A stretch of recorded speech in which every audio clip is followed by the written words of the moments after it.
We now talk about fashion and social media influencers in India and abroad who are helping generate verified information regarding COVID and also calling out companies and individuals to raise funds that help those in need during this dire time as India suffers a second wave of the pandemic. My first guest is author and journalist Sujata Assomull, who joins me from Dubai.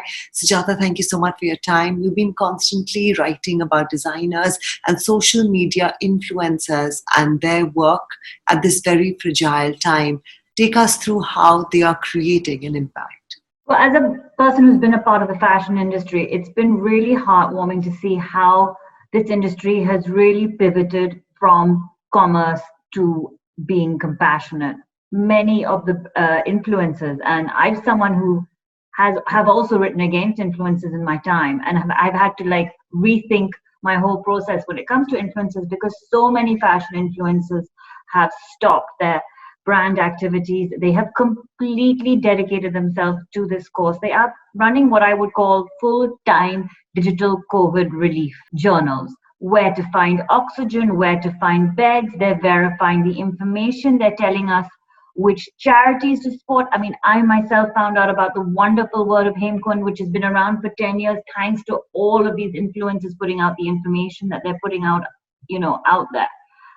It's really a full time. It requires a lot of dedication. So the way some of these influencers have really done this, it's very heartwarming. And I know people who have found oxygen thanks to them, and have found plasma thanks to them. And they're COVID warriors. I mean, that's the only way I can describe them. Your top favorite three, I mean, whose work you are really... I wouldn't want to say top favorite three. I think one person who kind of really, really started it was Rasna Bhasin. She immediately put up that, I'm not doing any activities. Amrita Thakur followed. What I also really enjoyed is Amrita Thakur recently did a sale of her own clothes. She is known for her very chic style. She raised about 3 lakhs for Hemkund. It was wonderful. Then there's Anita Sharoff Adajania, who also works in Bollywood as a costume designer. So she's got double pull, and she's been really updating us on which are the Indian brands that are doing COVID relief sales, which are the charities we need to support. She and along with her sister Sherry Sharoff have really kept us updated. And I'm very heartened to see how all these small young brands have raised money for this. They've all had limited edition sales. I think something like, I bought a piece I know from Jodi Life, and I think they raised like 9 lakhs over a weekend. Masuma Minawala has raised over 50 lakhs already and counting for COVID relief. I mean, it's wonderful how they use their voice. And I have to say, I feel fashion has used their voice far more than Bollywood or, other people who have a voice. And it's been really heartening to see that fashion has stood up. Now, obviously, all these people have, they are social media influencers. What do you think people who are not influencers but still want to help, don't have the means? What would you recommend? If you don't have money to donate, that's fine. Can you make a meal for someone who needs it? If you know someone in your building or in your society who needs it. I mean, even if you can just be someone to listen to talk to. When people are isolated, it's really, really tiring. Call them every morning, ask how they are, check in on them. It's not about how many followers you have. It's not about how much money you have. It's just about everyone being a citizen who is socially responsible right now. Sujata, you've been the founding editor of Harper's Bazaar India. You are in close contact with the Indian fashion community. I've spoken to a lot of young people and, their savings are gone because of the pandemic. A lot of them are jobless. What is going to happen once all this is over to the designers and to the karigars? Most of the hand-embroidered dresses that you see out there, whether they've been worn by Jennifer Lopez or Beyonce or whoever, they have been made in India. The hand embroidery comes from India. And I think we're going to see a real impact on couture, that it's not going to have the kind of embroidery that it had before because of what's going on. But I don't think anyone's really talking about that and what that's going to do to the craft industry. I mean, I believe that the export of embroidered handcrafts went down 60% last year. I mean, I think it's going to be even more overwhelming this year. These are people who, our artisans are really something that no other country has. Many of them have learned this at third generation, fourth generation into this.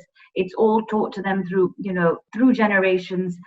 And this is all they have. This is their only livelihood. And if brands are not able to put in the orders, I don't know what's going to happen to them. And it's really, really, really worrying.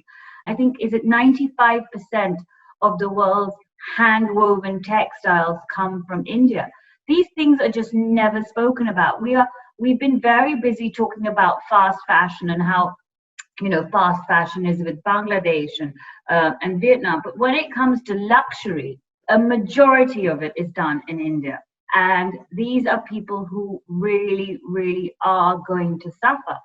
And I think that international brands really need to step up and do their responsibility. I know that Louis Vuitton has pledged that they're going to give $360,000 and they're going to match every dollar that an employee in their company gives. They're going to match it, which is great because LV is the biggest powerhouse brand. But I really want to see more brands step up and get involved, because they have profited from India. They have produced in India. India is very much part of their DNA. It's just a silent part of their DNA because it's the embellishment or the embroidery or it's the textile. So the garment might say made in France or made in UK or made wherever, but it is actually the beautiful part of it comes from India.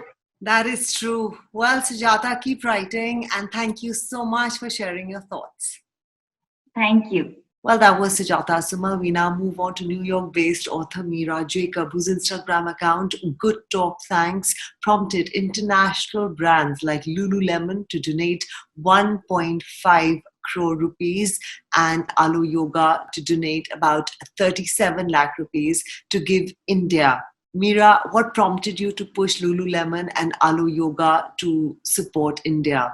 For me, part of what was happening was there was a real disconnect between both what was happening in India and how much it was being reported over here, but also, frankly, on my feed, there were a lot of people talking about their practice and how centered they felt. And this is mainly American white Westerners with zero comprehension of what was happening in India. So it infuriated me, both because India is the birthplace of yoga, because that practice has been honed there for millennia before everyone here figured out a way to, make a buck off of it. And I think I just felt like, make the connection. You can't talk about your own wellness without considering the wellness of the world. You can't talk about this practice as though it's only about you and your body. I came across a Lululemon post and I kind of reposted it that they are giving out $200,000 and I was like, wow. And then a friend of mine, Nayantara Sood, who messaged me back and said, it's because of Good Talk Thanks. And she sent me your post. So I want to know, what did you write? And were you infuriated? What were your emotions? Did you ever think it's going to lead to something? What I wrote was, we expect accountability.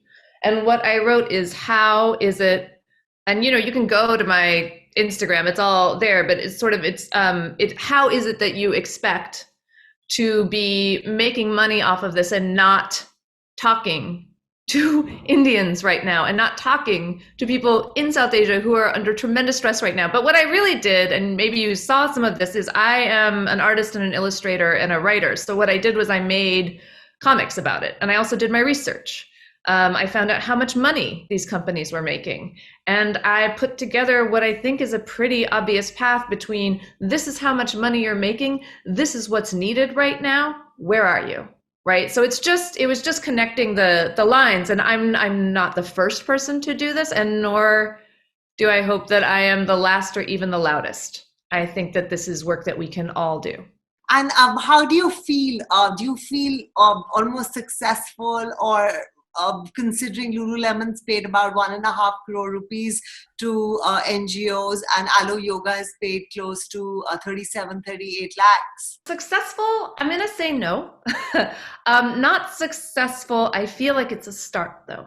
I feel like it's a start. If you want to know what success would look like to me, success would look like those brands that are making, that have made their livelihoods off of this practice, giving back to the communities that they have taken it from. So it would look like them investing in South Asia in an ongoing way.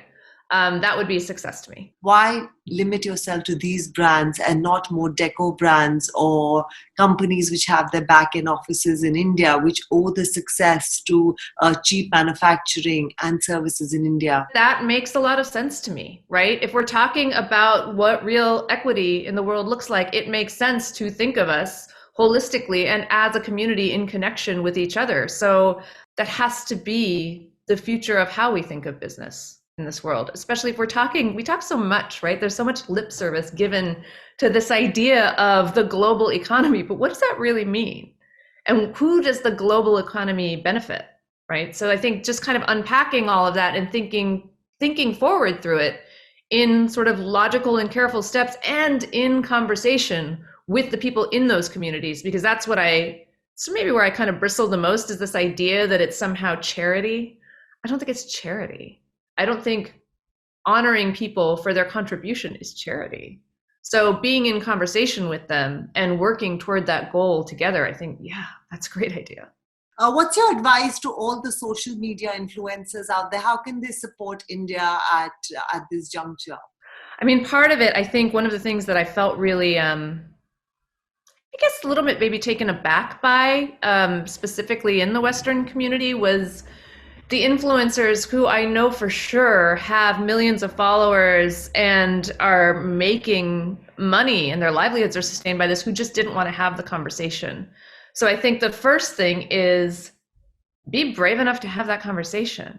You don't have to be perfect in it. You don't have to come down on the right side. You do have to educate yourself. I am somebody who has a vast amount of things I don't know, but I think the way to walk into that is with the idea that you can learn, right? If you engage, you can learn, you can figure it out. So I think the best thing to do is to kind of take to heart all the things that you say about your personal body and your personal growth and turn that outward and demand as much of your intellect and as much of your humanity that you are of your body, right? Like, just do that work. Thank you so much, Mira, for talking. Thanks for having me. And thank you.